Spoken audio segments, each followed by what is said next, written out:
Hello, everybody, and welcome back to a new episode of the Nasty Talks. In today's episode, we are going to be talking with Natali. She was here for the last episode as well. So, if you haven't listened to that episode yet, make sure to check it out. In today's episode, we are talking about domestic abuse, whether that being physical or mental. Natali will give us some insights in the work that she has been doing in the past with these kind of cases. And she is sharing signs that a person might be abusive in the early stages of a relationship so that we are able to make a difference between healthy and unhealthy behaviors. And in case a loved one is going through an abusive relationship or is healing from an abusive relationship, Natali is giving us some tips on how to communicate and how to support a person that is healing from this trauma. So, with that being said, ladies and gentlemen, Natali, certified coach and psychology student.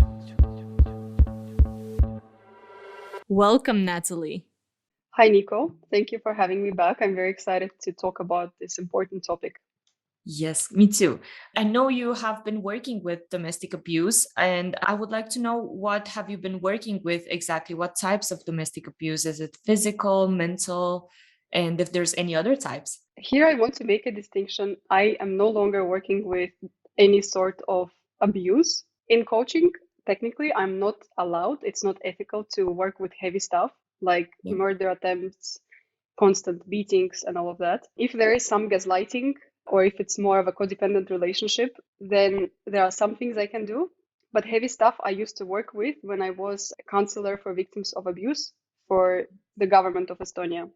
I was working together with police in the same house. Well, I was dealing with very heavy cases, and also I cannot say abuse can be light. So I cannot say light cases of abuse. I just worked with domestic abuse, and I had cases of murder attempts, of rape, of years of toxic relationships with physical abuse, meaning beating up, pulling, like physical fights, and also heavy mental abuse. Mental abuse is as heavy as physical abuse. I want to make it very clear when it comes to abuse, it's a fat dot. There is no types or exception or lighter or heavier because each person experiences differently. And by me saying abuse is light or not light, it means I basically devalue the experience of the victim and I normalize the abuser. And this is definitely not normal. Yeah. Okay. I know that normally we say that there's a lot of women that go through domestic abuses, mostly physical, but also mental. Have you had any situations in which you had clients that are male? Yes, I had male clients. As interesting as it sounds, male are also being abused. Physically, more rarely, but mentally, definitely. Yeah.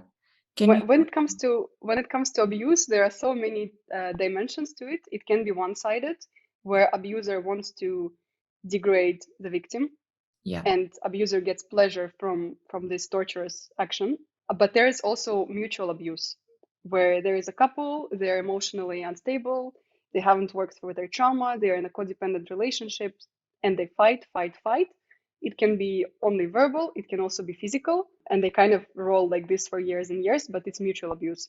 And there they have similar agenda, and usually it's about not being hurt or suppression and choosing the wrong partner. So having expectations that this partner will do something or change or give something and not getting it. Okay, so So it's more about they're there for themselves and they're trying to make the other person hurt so they cannot get hurt back. there are many secondary benefits. If on the surface it's a very negative thing to be in a codependent and abusive relationship, mentally or physically or both, but usually people in mutual abusive relationships have many secondary benefits, and they are more obvious than heavy stuff where there is one abuser who really takes pleasure in demeaning someone. Yeah. And in these kind of situations, for example, because I assume that in these kind of situations, the person that is taking pleasure into diminishing the other person is probably because they have insecurities, right, about themselves and how good they feel in their body, maybe, or about their personality. I would be more radical on this one. When there is a situation where someone gets pleasure from hurting another person, I would say they are lower on the psychocognitive development. There are in psychology, there are different levels, and I'm not going to dive deeper into this. But let's say these people have psychopathic, sociopathic, maybe narcissistic disorder tendencies, and they lack empathy, and they really don't understand that someone is hurting. They cannot feel compassion towards the victim. I see. Whereas in the mutual abuse, usually they fight. Then all of a sudden they feel like, oh my God, what have I done? I actually love you. And then they merge again together and come back together. And for some time, it's maybe a bit more quiet. They reunite, so to say. Reuniting sex is a common thing because it's passionate and it's like this emotional roller coaster. So certain hormones and neurotransmitters are being released, and people are codependent on this constant limbo of hot and cold. But also, I want something from you, and you must give it to me. But in reality, the person cannot give it to them or cannot do something they want. So yeah, it's more of a dependent mindset. Any abuse is about dependency, but not mutual abuses are really heavy stuff. Yeah, because both of the people are doing it, so nobody is really a victim into it. So then it's hard to get maybe out of it, right? Both of them are victims, and not only victims. There is this whole concept that is called drama Karpman triangle, and there are 3 ego states. One can be all 3 of them. It's about being the rescuer, the victim, and the aggressor, and 2 people with similar, let's say, values, abusive values, get together, and they both like walk in this triangle of being a savior, and then the victim, and then the aggressor, and then again and again and again. It's like this never-ending process, and it's more emotional, it's more neurotic. As I said, there are different levels of psychocognitive development. It's not about being a psychopath usually. It's about just being, let's say, like the majority of population. I don't want to say normal human, quote unquote, because all of us are normal and not normal. Like the border between normal and not normal is fine. But yeah, it's about emotions. And when it's about this one-sided abuse, it's usually about personality development that hasn't happened.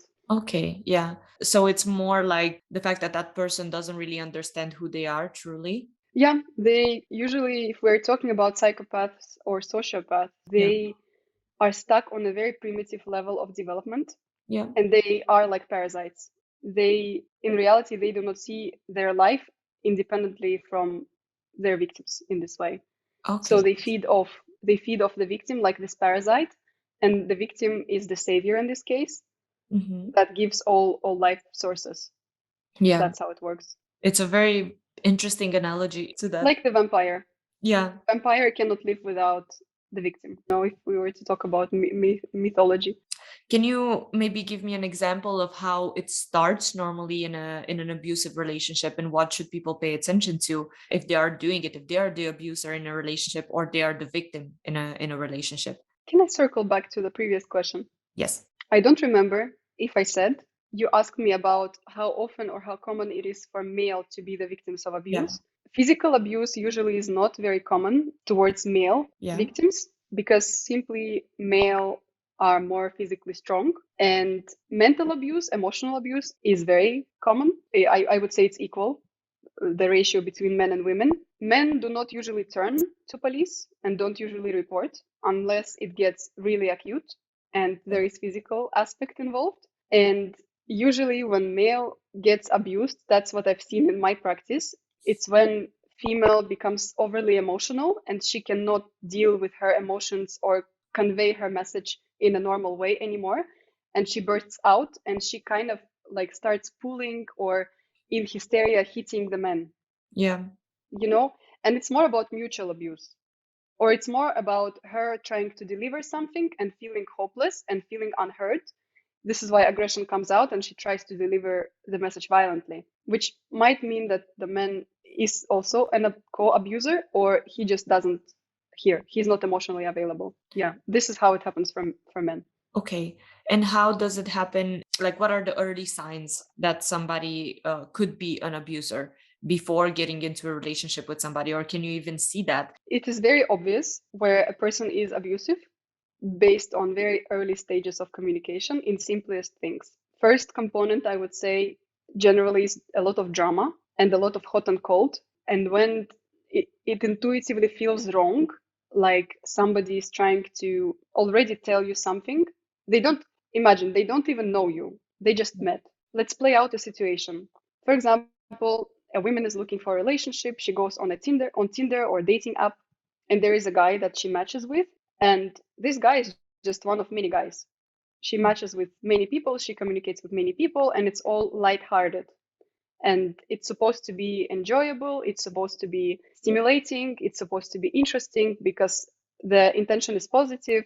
Falling in love with someone or having a partner, finding a partner is a pleasant process. It's supposed to be pleasant and it's supposed to be light. But in the beginning of communication, you can already see when a person asks you already something from you, sets expectations, tells you to behave in a certain way, judges you, calls you names, and this is the first sign of abuse. It means this person doesn't even know you yet, but they are either too emotionally invested in you already, and it is a sign for codependent relationships Yeah. and lack of self-awareness and strong core in that person who is getting immersed, or it's about not understanding people's boundaries, not understanding that people have the right to do whatever they want, however they want, whenever they want. For example, let's say a woman was busy, she didn't respond to the message, and the guy makes a scene out of it. Or why don't you respond to me? Why don't you respect me? If you wanted to communicate with me, you could have written to me. So it's this drama, expectations, and this person is too involved. He doesn't even know this lady yet, but he is already expecting so much. This is a big sign of abuse. Yeah, it's a massive red flag when someone doesn't understand your boundaries. And usually what I would advise, if I can, is to get in tune with how your body and how your intuition reacts when something like this is going on. Usually our body is really smart and it tells us that something is off. But oftentimes people decide to not listen to it for their own reasons and neglect this massive red flag. And also in some ways it feels nice because it's exciting. It's like this roller coaster of emotion. So wow, he cares so much, he's Yeah. so passionate. These are all the thoughts that might be running through the head of that lady if she gets on this hook as a fish. I think it's even, if I remember correctly, this hot and cold treatment is a pickup technique, where Well, it where a can. man gives drama at first, and then, oh, I expect you to behave in this way, and then those who want to be seen or have trauma of abandonment or have trauma of notice me, love me, I need your approval, I'm a good girl, they definitely get on this hook and start changing themselves in Yeah. the relationship that hasn't even started yet, Yeah. and this is how it dives deeper and deeper, and it gets only worse and worse with time. Yeah. Okay. Well, how can you differentiate this just about, if people have expectations of you? Because I know that it is also, yeah, a pickup line that people use just so they are more desirable, for example. So they start writing at the beginning a lot to get your attention, then they take a break for a while. So you will kind of want them more. And then it keeps on going like this. So then you are more interested in their persona. The reality is that if somebody is not interested in you, there's nothing else to discuss. They are not interested in you. And it's about understanding, okay, they are not interested in me. It doesn't suit me when a person is not interested in me. So I let it go, I let it be, and I don't engage anymore. It's good if a person feels like they want to express it, if it's, let's say, over text or over voice messages or over whatever, they can say, it doesn't work for me that you do not respond to my messages, or you take so much time to respond to my messages. For me, it's important that the communication is on time and flowing, and this is my value. It doesn't work for me, so I think it's not a good idea for us to continue communicating. Expressing this is healthy, but going there and calling names and saying, oh, why, or you, it's a red flag. You see the difference? Because Yes. one is I state my boundaries and it doesn't suit me, and it's fine because everyone is different, and I will find someone who responds to me the way I feel like it's suitable for me. And Yeah. another one is, I don't even know you. Why don't you respond to my messages, for example? I want you to change, you Mm, know? yeah. Yeah. And they don't even ask what is there on the other side. Why was the person busy? Maybe Yeah. something happened. It's all about them. Yes. Another sign, amazing sign, I call it, obviously with a joke, tender abuse, because there's no tender abuse. And it is gaslighting, which can actually get really heavy. And it's very hard to notice at first for some people, and then it's really hard to make sense out of what's happening. Gaslighting is basically when an abuser is trying to change your perception of what is really happening. For example, victim of gaslight might know for the fact that they have said something, and their gaslighter will say, "Oh no, you didn't say this." Yeah. Or you have overreacted to something that Yeah, you yeah. said. Yeah. They try to change your perception, and they always tell you, "Oh, it's not in me. It's something is wrong with you." Yeah. That's a massive sign. What massive sign. When somebody says, "Oh, it's not me, it's you," this is gaslighting. It's a massive red sign. It doesn't get any better. It's about this person being constantly in a victim mode, not owning their own life, their own words, not having any responsibility, and willing to manipulate. Yeah, not really caring for their actions, because most of the times in relationships, or even like, even if there's not a romantic relationship, even if it's just a friendship relationship or the beginning of a relationship, we are all at fault, if we can say, in a certain scenario. So it's not just one person, it's also another person's action or words or something like that. Hmm. So for you to blame somebody for something is just you trying to take the responsibility off of you and just putting it on somebody else because you Yeah. don't want the responsibility. Whereas in reality, it always takes two people to tango. It's never about one person. Now, more and more keeps coming into my head. Another sign of abuse, red flag, massive red flag, is when they do not accept you from the beginning. For example, they just met you and they clearly express that something that you do or something that you think is not right. I mean, let's say if I go on a date and I have a red lipstick on, and the guy tells me, "Why did you put this red lipstick on? It looks vulgar." Oh, I'm like, who are you to tell me that? That's the first reaction that should really happen. And the next, what I advise is to leave. Because if the person doesn't accept you the way you are, what kind of healthy relationship can be built there? There yeah. is no base for that. Second is, I mean, it's already fourth, right? Drama, gaslighting, in not acceptance, and passive aggressiveness. And it's not only about romantic relationships, but about any relationships. It can be work, with family, friends, romance. We talk about romance today, right? When they say, "Oh, nice, you know," if it's a man talking to a woman, "Oh, nice, you're wearing a dress. That's so amazing. You look so feminine. Oh, but I think that this pattern makes you fat." So it's this compliment. It's Yeah. so nice that you're wearing a dress. You look so feminine, but you still look fat. You're still not good enough. Yeah. Masking it Mm. kind of with the Yeah, compliment. yeah, So then you won't yeah, feel that bad, but you're still like inside, you will be like, huh. But you can't really say anything because he gave you a compliment. yeah. And in acceptance and passive aggressiveness are a bit harder to notice, maybe, especially passive aggressiveness, because it feels like it's duality. He gave me a compliment or she gave me a compliment, Yeah. but then they also Yeah. flooded me with shit or insulted me. In these cases, usually your body tells you something is wrong.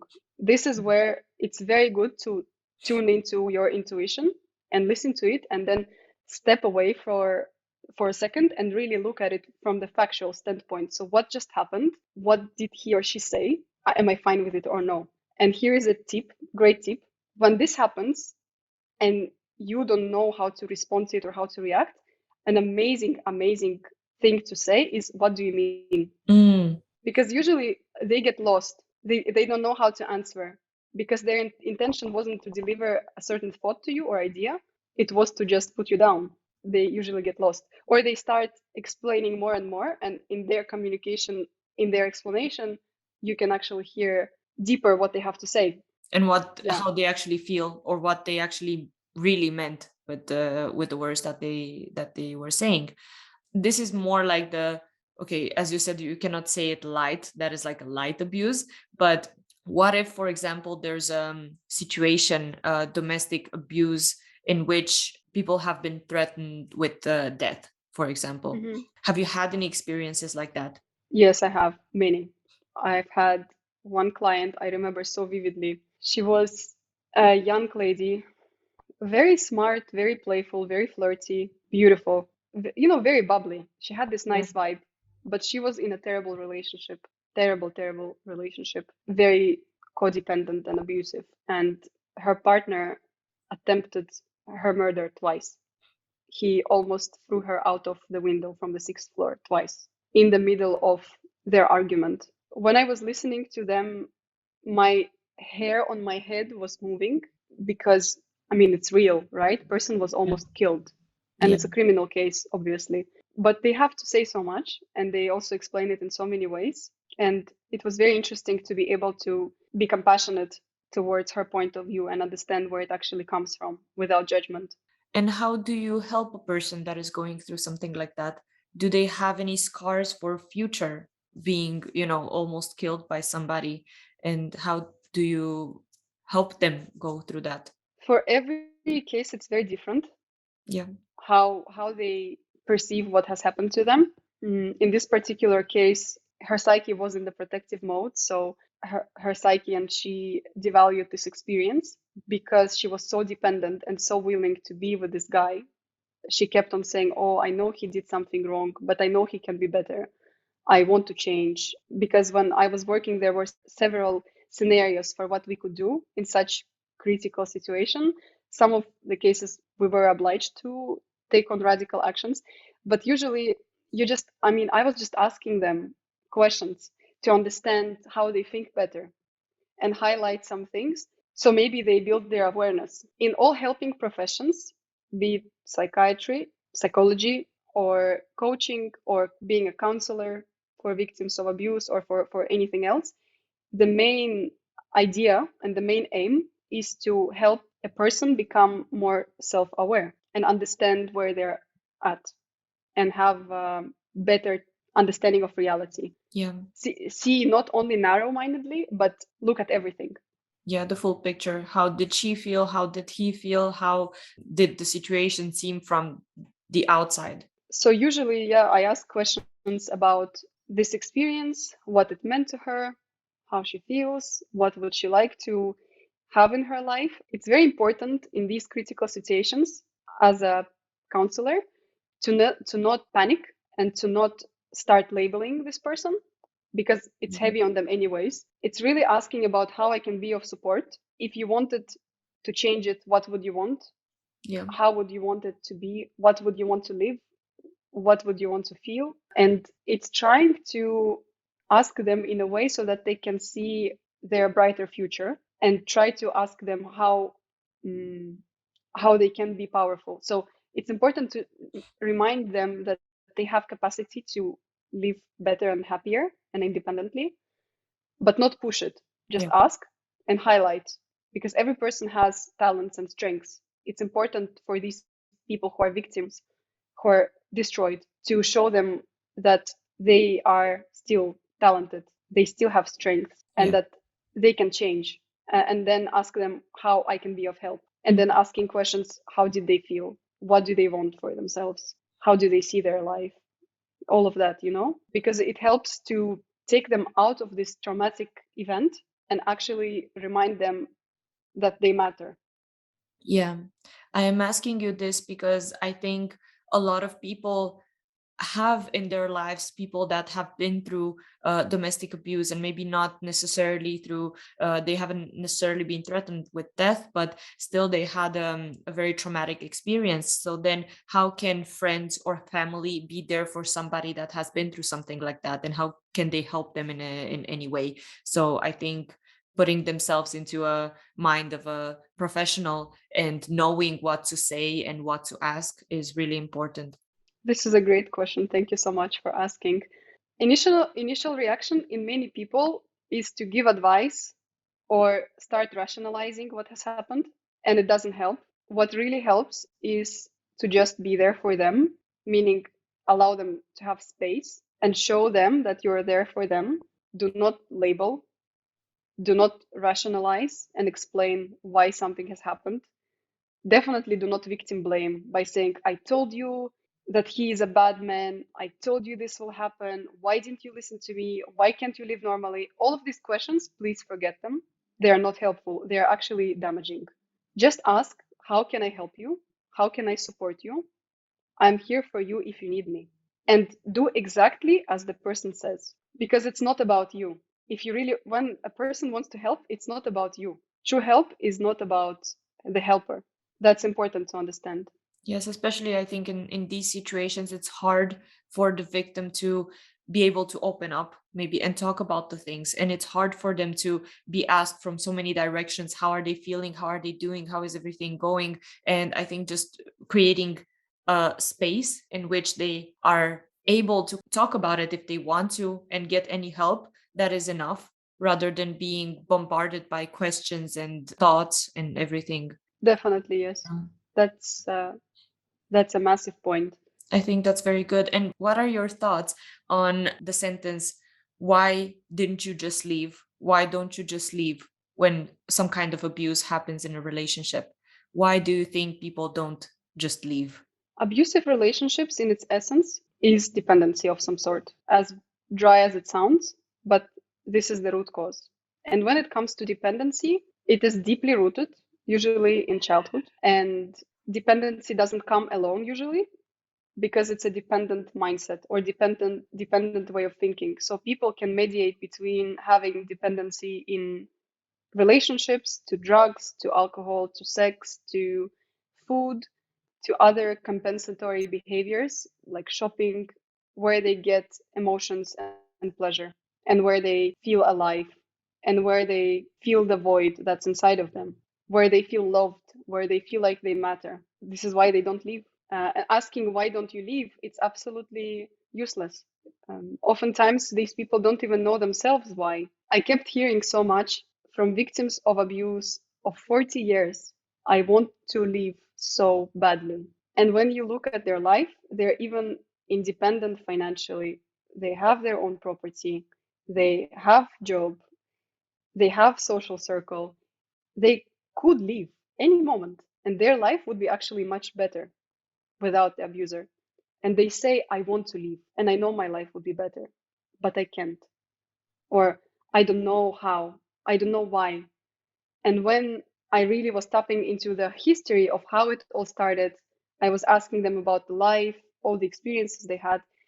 Usually it starts so early in childhood, where abuse comes from parents, where parents do not teach the child about personal boundaries, where parents impose their own opinion and feel like their child is their property and they have the right to tell them exactly what to do, set expectations, and punish them for not being the way they want them to be. It all starts there. It doesn't have to be physical abuse in childhood. It also can be mental. It's about not giving kids independency. It's about not giving kids exploration, space to experience life.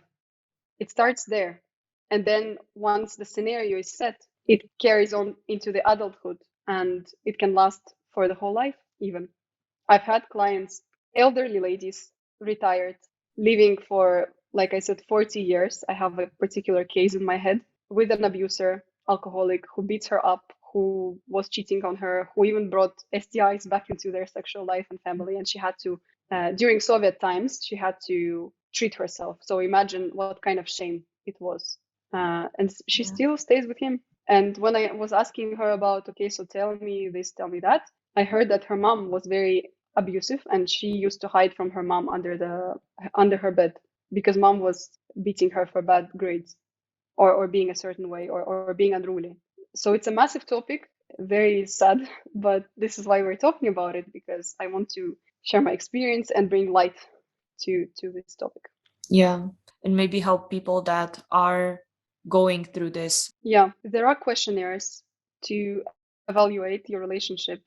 And it's interesting because this questionnaire can be used towards your parents, towards, let's say, your romantic partner at the moment, or your romantic interest at the moment, and also towards yourself. Same questions, same grading system, different people. I can find it and I can link it Yes, that would be amazing. for listeners. But I wanted to bring out this amazingly important topic of auto-aggression and self-abuse, Yeah. because external abuse, what's happening towards the person, is one side of the question. Deeper issue is self-abuse or auto-aggression, because when person allows these terrible experiences to happen to them, every time they abandon, they betray, they abuse themselves. So in this questionnaire, it's amazing to understand if your parents were abusive, to know where it comes from, if they were. It's amazing to see that maybe, okay, this partner that I'm seeing, that I am starting to like and I'm starting to developing relationship with, is abusive and I shouldn't really do that. But it's also very valuable to see, am I abusive towards myself? How often do I have negative self-talk? How often do I suppress my true desires or my true thoughts in order to be liked and accepted? Because changing abuse or lowering abuse really starts from not abusing yourself. Yeah, I can see it in a lot of people. I have also done it myself, having negative thoughts towards myself because I'm like, oh, I've done this stupid thing. Why am I so stupid for doing this? And I think all the time when we say these kind of things, we don't think it affects us that much as it actually does. We think, It oh, does. it's just one thing that I said there about myself or about somebody. It's not gonna matter. But it actually, I think it does. It piles up. Yes, it does. It all starts from your self-talk. Okay. Do you have any other thoughts about this subject before we wrap up? I wanted to say in the end that really, if you feel like you're being abused, for listeners, right? Know that life can be different and know that you have capacity to get out. It might not be easy, it might take time, there might be relapses. All of it is just part of life, but know that there is a way out and seek help. Do not struggle alone. Even the mere fact of speaking about what's happening is very therapeutic because all of a sudden it becomes obvious, not hidden. Yeah, it becomes real. Yeah. And for those who are, let's say, family members or friends of the victim, do not give advice, please. Do not try to project your own ideas onto the victim. It doesn't help. Ask questions, have sincere interest, and give the victim what they really need from you. Yeah. Yeah, this is how I would summarize it. Thank you. Thank you very much for all the insights and all the thoughts about it. I think it's very useful for a lot of people going through something like that, or just somebody that wants to be more aware of these things happening in the world, because they are. And thank you for all the information, and thank you for being here. It was really nice having you on the podcast. Again, thank you for having me. I really am happy that these topics are being brought up to a wider audience because there is no excuse or there is no mercy around the topic of abuse. It's not normal. It shouldn't be. There is no explanation to this. No, I agree. And I think it's a very good way to spread the information and the awareness about it. So thank you for being here, and bye bye. Bye bye. If you like this episode, make sure to subscribe to our channel to not miss any of our future episodes. And until next time, take care and stay nasty.